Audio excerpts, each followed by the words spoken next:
Os avós maternos da minha avó, eles nasceram no Japão e eles vieram aqui pro Brasil porque essa avó da minha avó incentivava muito o avô da minha avó a vir aqui pro Brasil porque tinham muitos boatos de que o Brasil ia ser a terra que ia dar certo, a terra que ia prosperar. Ele nasceu lá no Japão também e eu acho que ele nasceu em 32, mais ou menos. Ele veio aqui pro Brasil com 28 anos. Então ele veio numa época de pós-guerra, porque o Japão tava com uma política de imigração bem forte por conta da situação política e econômica, então o Japão tava incentivando a saída de japoneses de lá.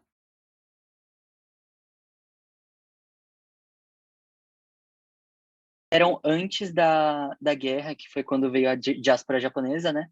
Porque o meu bisavô, ele tinha um problema de saúde e não poderia viver em um lugar onde o inverno fosse muito rigoroso, como o Japão. Aí ele escolheu o Brasil e veio para cá. Só que nisso ele perdeu contato com os parentes do Japão. A gente ficou sabendo de uma época, né, em que a mãe do meu bisavô faleceu e ela queria entrar os familiares estavam entrando em contato e tudo mais. Só que não conseguiram falar com ele. Aí foi se perdendo, né? Eu não tenho mais contato com os outros do Japão, mas eu ainda tenho alguns familiares que vão no Japão que eu conheço.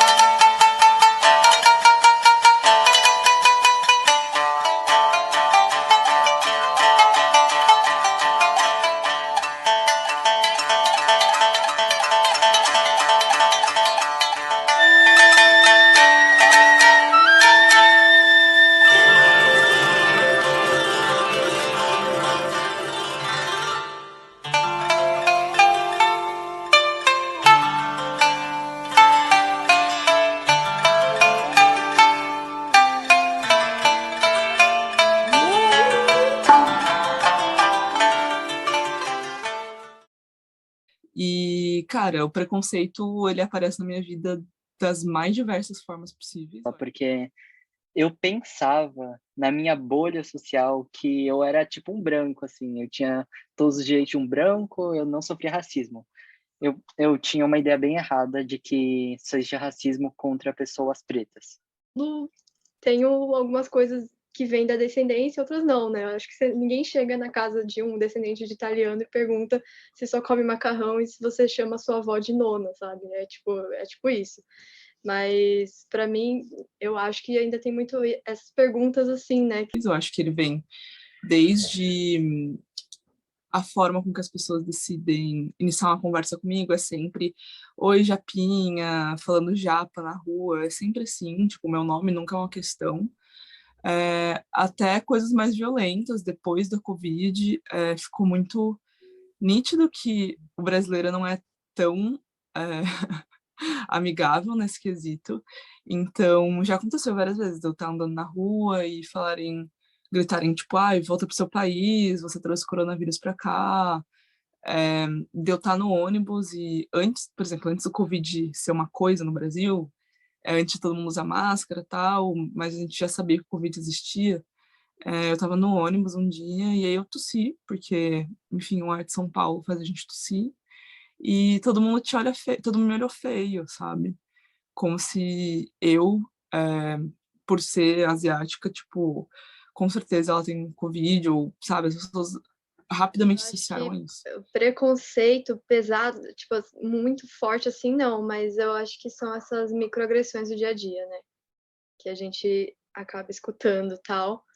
E esses comentáriozinhos, né? Essas coisas que vão pegando a gente durante o nosso dia a dia.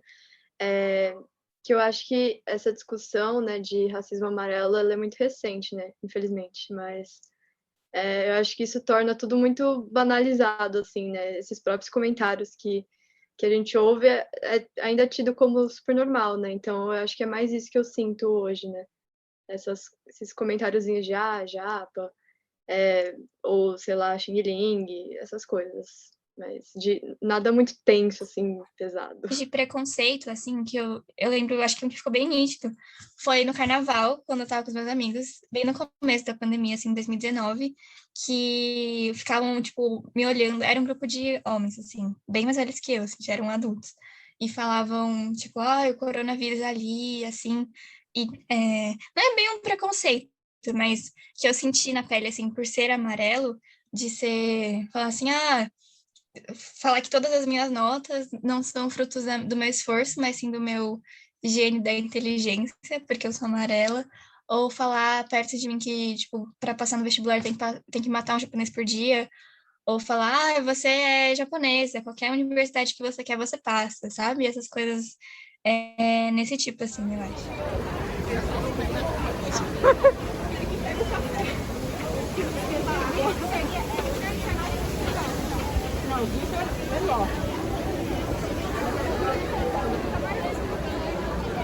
Tem rolinha primavera tradicional e de queijo. Como é que eles querem comer aquele tapete japonês?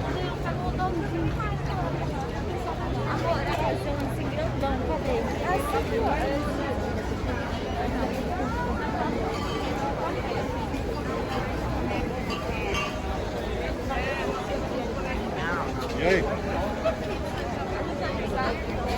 You drink and give me. I want to drink. I want to drink. What you do?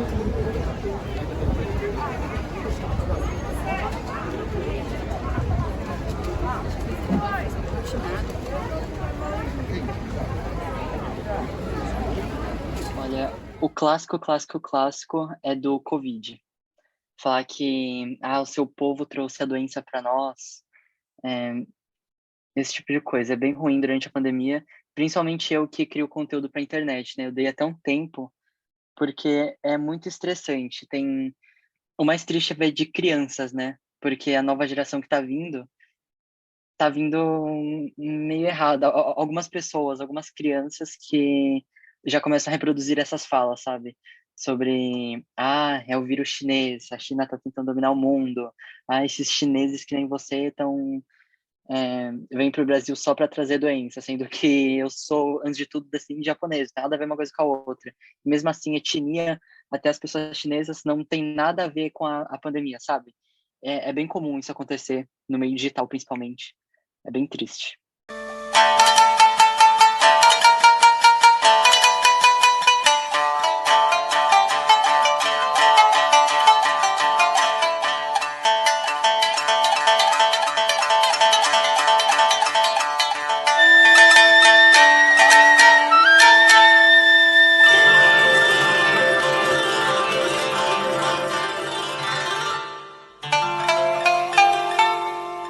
Outra coisa que eu percebi depois que eu comecei a criar conteúdo é que, novamente, as pessoas só falam que asiático não sofre nenhum preconceito quando a gente tá falando que agrada as pessoas brancas.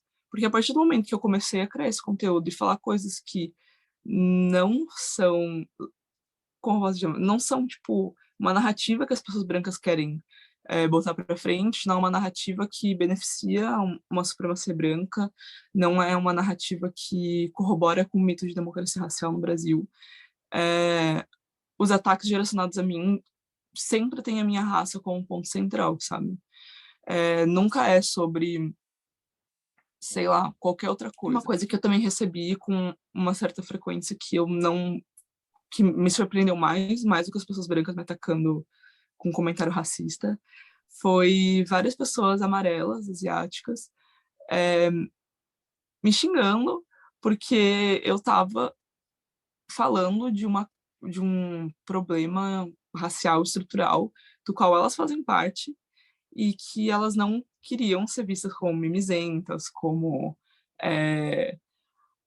tá reivindicando uma pauta racial, que eu sinto que muitas vezes as pessoas amarelas elas estão nesse lugar de que é um certo privilégio de falar, se eu não reclamar, se eu não reivindicar a pauta racial, se eu deixar eles fazerem uma piada sobre a minha raça, se eu for sempre o motivo da piada e não reclamar, eu vou ter esses privilégios que a branquitude me confere. E tem sido assim, tipo, desde a imigração, tem sido assim desde o pós-Segunda Guerra, que depois meio que morreu a questão da aliança com a Alemanha nazista e com a Itália, Então, depois disso, depois que nasce esse mito da minoria modelo, de que as pessoas asiáticas são esforçadas, são trabalhadoras, etc, etc, e passivas, né?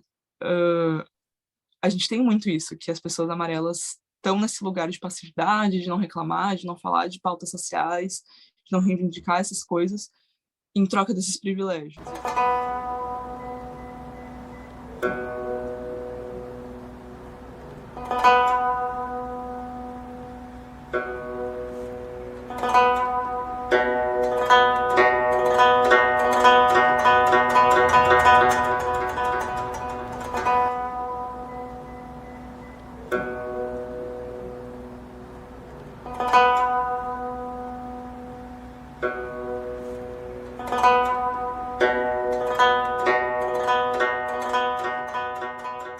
Nós, mulheres amarelas, somos muito fetichizadas.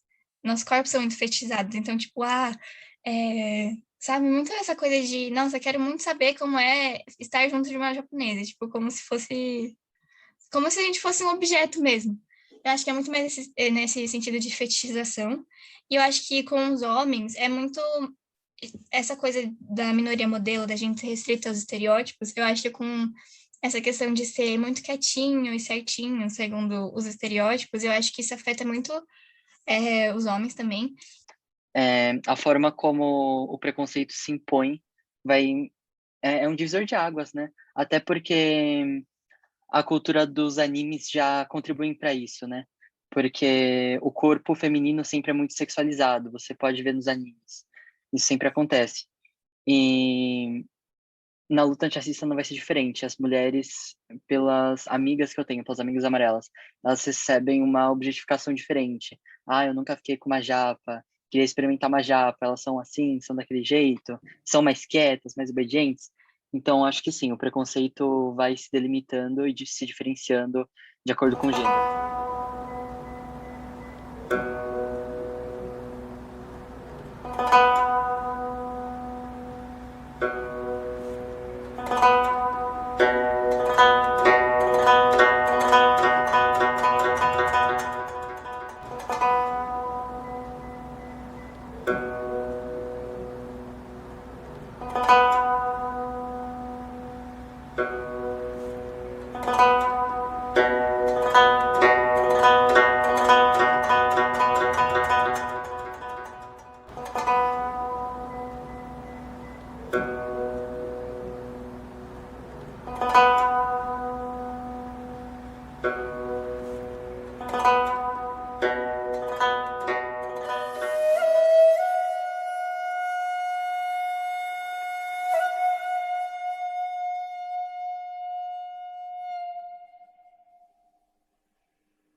E para a gente terminar, como você imagina, o que você espera do futuro, assim, quando você acha que vai ter menos preconceito, menos discriminação? Você acha que as pessoas talvez estejam tomando um pouco mais de consciência, ainda mais depois do Stop Asian Hate? Cara, depois do Stop Asian Hate, a gente já ganhou muito espaço para falar sobre as nossas pautas, tanto é que eu comecei a produzir conteúdo na internet sobre isso e as pessoas quiseram ouvir, então acho que isso mostra que ainda tem muito espaço para discussão e que esse espaço para discussão está sendo aberto. Mas, ao mesmo tempo, eu acho que ainda tem muito caminho para andar, sabe? Tanto nas nossas próprias pautas, para falar do preconceito que a gente sofre, mas também para se organizar como movimento, para debater coisas dentro do próprio movimento, dentro da própria comunidade amarela, que a gente não sai do lugar faz um tempo. A gente está há muito tempo falando de representatividade na mídia e tal, mas tem coisas que a gente acaba deixando de lado, tipo, qual que é o papel da comunidade amarela no preconceito contra pessoas pretas e indígenas? O que a gente pode fazer para melhorar isso? E essas são pautas desconfortáveis para a própria comunidade, que eu acho que a gente não fala o suficiente sobre. Então, eu acho que ainda tem muito, muito, muito, muito caminho pela frente. Eu não sei. Eu não tenho muita perspectiva no futuro, porque a exemplo das pessoas pretas, né, sofrem um preconceito ferrenho desde o início do Brasil. O Brasil já começou com um genocídio de pessoas indígenas, depois das pessoas escravizadas, e tudo isso se mantém até hoje. E das pessoas amarelas, aquilo que era microagressão começou a partir para agressão. Eu tive uma amiga, por exemplo, que cuspiram na cara dela, culpando ela pela pandemia. E ela ficou bem arrasada com isso. Então, eu acho assim, qualquer coisa que acontece com a China, com o Japão, com a Coreia, com a Indonésia, com a Singapura, com os países asiáticos, ou até os outros da Ásia, né? Porque eu só falei do leste e do sudeste asiático, mas tem a Índia, qualquer mini coisa que acontece com eles, já é motivo para atacar as outras etnias. Perspectiva, para falar a verdade, eu não sei se as pessoas vão realmente tomar consciência. Eu acho que quem quiser abrir a mente vai abrir, mas o preconceito ainda vai continuar bem presente na sociedade. Eu acho que é bem difícil de acabar com ele. Principalmente uma sociedade em desenvolvimento, né, como a brasileira, que, apesar de toda a diversidade, como você disse, ainda é bem preconceituosa. Mas tem esses dois lados. Eu acho que as pessoas estão abertas e que têm a mente aberta para aceitar e para entender e querer entender as coisas que as outras pessoas falam. Essas pessoas estão muito mais abertas. E eu acho isso um avanço muito grande. Mas por esse outro lado, eu acho que as pessoas que já tinham essa mente mais fechada ficaram mais chatas, por assim dizer, sabe? Sim, começou um movimento a borbulhar um pouco mais, né? Mas ainda assim, muito pouco, eu sinto, né, pelo menos. Porque eu sempre vejo essas discussões muito entre pessoas amarelas só. E eu acho que isso tem que ser levado para a sociedade como um geral, né? E existem grupos em Facebook, assim, que discutem essas questões raciais, mas é isso, né? Muita gente é amarela e as pessoas que devem ter mais consciência disso, assim, geralmente não estão dentro desses grupos. E isso que eu acho que ainda precisa melhorar mais, né? Tipo, ser mais discutido entre pessoas, não só a gente como comunidade. Que é isso, deixa eu parar aqui.